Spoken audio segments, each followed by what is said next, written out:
a pleasure to open this CRES Scientific Annual Symposium. I would like to thank the University Paris-Cité for welcoming us here, and the INSERM, our tutelle, and as well as all the speakers who very nicely agreed to give a presentation this morning. So, one question is why a symposium on AI and public health? I mean, it sounds like, I don't know how to say in English, a marronnier. But in just a few years, artificial intelligence has evolved from a niche tool where you had essentially people doing deep learning, or machine learning, doing their machine learning, into a transformative technology. It is now able to extract and screen millions of documents, generate codes, text, and it gets better and better at reasoning every month. But it also brings some real challenges for LLM, or large language model, as you may know them. You have hallucination. For all ML, you have bias. It comes also with important environmental cost. And for academia, uneven access to computational resource. I believe that AI will impact research in public health. But one of the questions is how do we ensure that this transformation is ethical, reproducible, and scientifically sound? So, the aim of my talk this morning will be to give an accessible overview of what artificial intelligence is and its concept. And it will be structured as follows. So I will first try to present the main concept of AI. What are the technical breakthroughs that led us to the current situation, and some concrete implications for scientific research and in particular public health? So here in this comic is just to give you an idea of how things have accelerated. So this is a comics which is well known among, let's say, technical peoples. It's called XKCD. And this is a 2014 comics where they describe a task which is like typical of machine learning, like identifying does a picture contain a bird. In 2014, it was considered as undoable, like inaccessible. Now in 2022, this is the first example of an online AI course that you can code in a few lines of codes and that you can do in a few minutes. So the speed of progress has increased, and the abilities to carry out tasks which were considered as undoable is accelerating. And this will impact definitely things. So in 8 years, we went from, and this problem, just to let you know, was a problem by Minsky, one of the father of machine learning, which was asked to interns in 1960, the problem in the comic. So a few examples of how AI has already impacted science. One of the striking example is AlphaFold, which was developed by DeepMind, which has transformed structural biology by being able to accurately predicting 3D protein structure directly from amino acid sequence very easily. It has completely changed structural biology, and they even obtained the Nobel Prize for these things.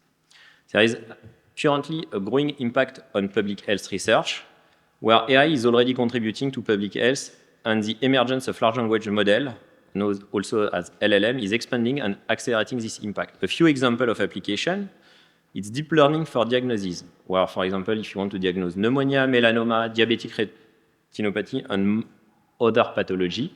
There is one problem, is that it's not because you are able to analyze image that you know how to deploy it in your healthcare system. So there is, and if it is a good idea or not to do it. So we will have talks that will discuss this type of question. On a more biostatistical side aspects, you have estimating treatment effect, and people are proposing to enhance this estimation using data augmentation driven by LLM techniques. And this raises a lot of questions about bias introduced by the LLM. And you have AI research assistants, which are supposed to accelerate literature reviews, hypothesis generation, and study design or screening of documents. So what is AI? European Parliament is defining AI as the ability of a machine to display human-like capabilities such as reasoning, learning, planning, and creativity. Usually when people speak of AI, what they are implicitly, either knowingly or unknowingly referring to, is machine learning. Machine learning is essentially a set of algorithms or a set of techniques that learn from data to perform tasks without being explicitly programmed for. In the first example I showed you, where there was this, can you recognize a bird in a picture? You don't say a bird is like this, like that. You just show example and the program figure out how to do it. Within machine learning, there is a subfield called deep learning, which use a special type of algorithm, which are called large neural networks, to learn representation of data and perform certain type of task. And within deep learning, you have what is called generative AI, which are systems capable of producing text, image, code, or synthetic data, such as the GPT models, and probably most or all of you have experienced them through the chatbot ChatGPT. So on the lower left side, you have an example of neural networks where the circles are functions and the arrows are weights or numbers that will be combined to produce an output that will, for instance, classify some picture or compute a number.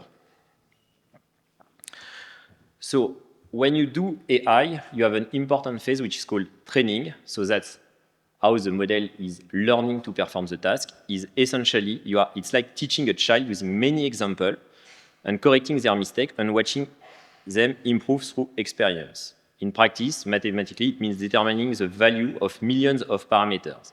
For example, if you have fit logistic regression, it's akin to computing the coefficient of a very complicated logistic regression. So that's the training. You use your data, you use the output at the outcome, and that will give you the value of the parameter. Back in the days, so in the 1960s, so that was one of the first examples of neural networks in the picture, and the training were turning many knobs to get the desired output. And when the knobs were appropriately rotated, your model was trained. So now the problem is, how do you provide example? We were saying it's teaching a child using many examples. How do you present the example? There is several paradigms that form what is called learning paradigm. The dominant paradigm in public health or medical application is supervised learning. Here, you provide to the model what is called label example. So you give, I will give an example, but you provide the input and the correct output to the model. So let me give you an example. In medical diagnosis, let's say the task is to determine whether an image of a skin lesion corresponds to a melanoma. So your training data will be image of lesion labeled as malignant or benign. So the input is the image, the label or the output is malignant or benign. The label source, and that's what in medicine make training data costly or complicated to obtain, here will be, in this example, they will be typically obtained through biopsy confirmed diagnosis. So that means that you have to have an anatomopathologist reading your samples, and so it's costly and long. And so you train to determine the value of this million of parameters. And here it's a very simple example. And keep in mind that each arrow in the drawing is one parameter. So if you have something big, you have millions of arrows, so you have millions of parameters very quickly.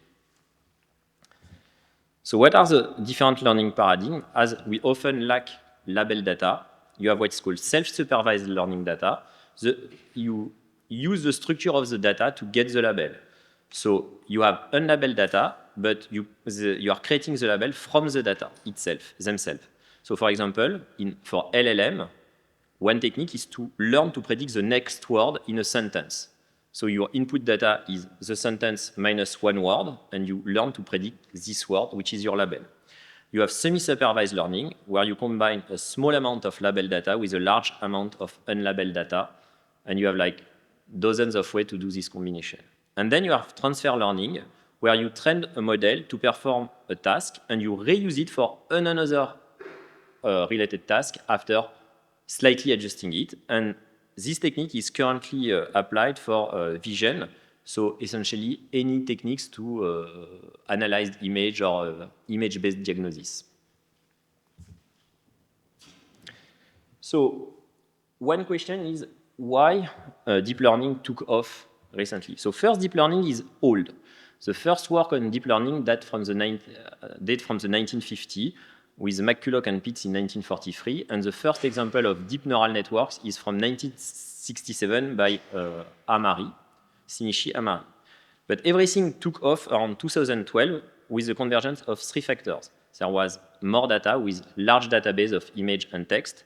There was more computational powers with the where the apparition of the use of GPU, which are a type of processors in deep learning, and there was better architectures. By architecture, I mean the way the neural networks are organized and connected and parameterized.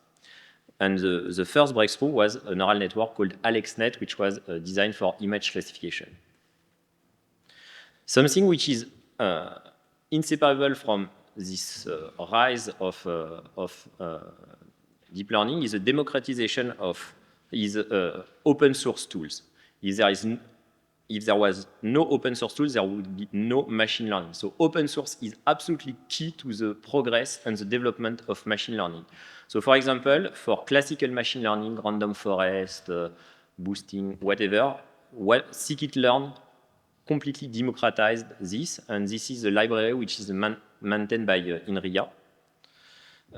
For the deep learning, you have PyTorch, which has allowed for easy experimentation, and for sharing model and reproducibility, you have Hugging Face, which is an online platform.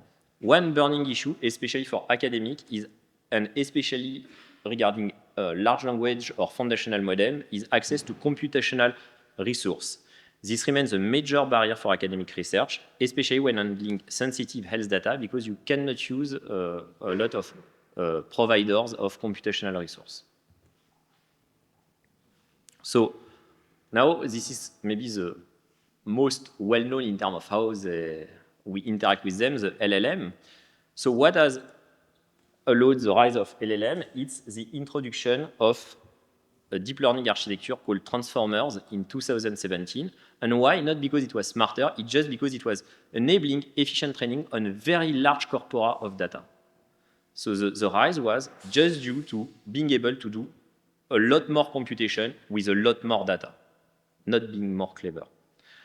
The characteristic of LLM is that they are foundation models, meaning that they are trained on massive data sets and then adapted to specific tasks without being retrained.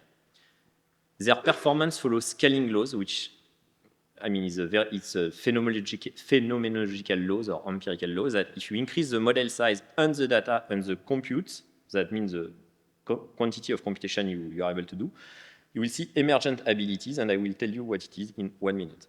And what is important is that they represent a qualitative shift and not an incremental progress in the ability of model to generalize, that means working with unseen data, and in their versatility, meaning they are able to perform several tasks.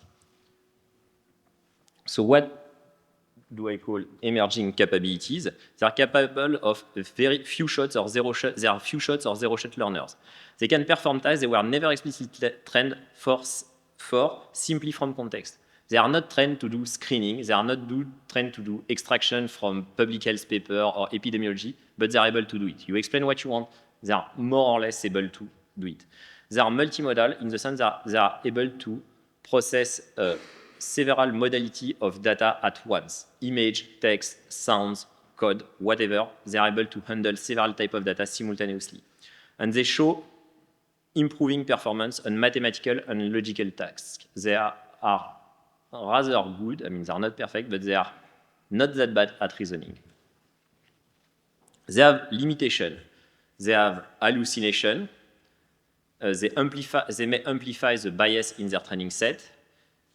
They suffer from opacity. They have a limited interpretability. There is reproducibility concern because many state-of-the-art models are proprietary. You don't know what is inside the black box, and you will have never access to what is inside the black box. You will not know the training set. You will not know how it's implemented, so on and so forth. And you will have privacy and RGPD issue, especially if you have to send your data to a private company in the US, where it will obviously not be RGPD compliant. And they have, so why they offer perspective for research in public health? They have reasoning capabilities, they can generate idea proof. The models are increasingly capable of supporting mathematical reasoning, and we will have one expert telling us what is the state of the art just after this presentation. They are able to work with unstructured data. They can extract variables from electronic health record. They can standardize terminology. Let's say you have a patient writing something, and you want to look in a medical corpus. It can change a non-technical term into medical technical term very easily. It can clear large data sets which are humanly non-tractable. They are able to navigate through scientific literature, accelerate screening. They are able to generate new data to enrich cohorts. They are able to assist with coding, and I have seen that they could significantly improve productivity, and they can help writing papers, drafting manuscripts, or in the peer review. But all this comes with a lot of questions. What is the correct use? What is the ethical use? What should we do? What should we avoid? And there is another problem, is that they are very energy greedy. AI, in particular generative AIs, used a lot of electricity through data center and server use. Classical AI use energy mostly at training time. The problem with LLM, or foundational model, is that they use a lot of energy at training and inference time. And at inference time, it scales linearly with the number of users. So it has a significant environmental impact, and with the rise of the use, you can see that so that the electricity used by data center just for AI, so it has increased from 160 terawatt per hour in 2014 to 420 terawatt per hour in 2024. So what to do? Either you can optimize to have lightweight models, better hardware, try to optimize your hardware, or just don't use AI if it is not necessary. So to conclude, AI and LLM will represent a methodological shift, not just another tool. Their impact on research workflow is likely to be substantial, but we need to imagine and see how we will use them. And we need to rethought the way we train students. Some problems are are solvable in a few hours by an LLM, so it makes no point to give them to students. The benefits for public health research are real, but so are the risks. You have bias, hallucination, reproducibility, and environmental cost. Their responsible adoption requires rigor, transparency, and critical evaluation, and not blind enthusiasm. Don't be overjoyed by LLM. So the key challenge for academia at the institutional level, I believe, is governance of data and compute resource. And LLM is not the end of the story. There are new models with new capabilities that will appear, like JPA, TRN, and others. And LLM is a nice tool, but it will just be a tool among a larger toolbox. Thank you very much for your attention.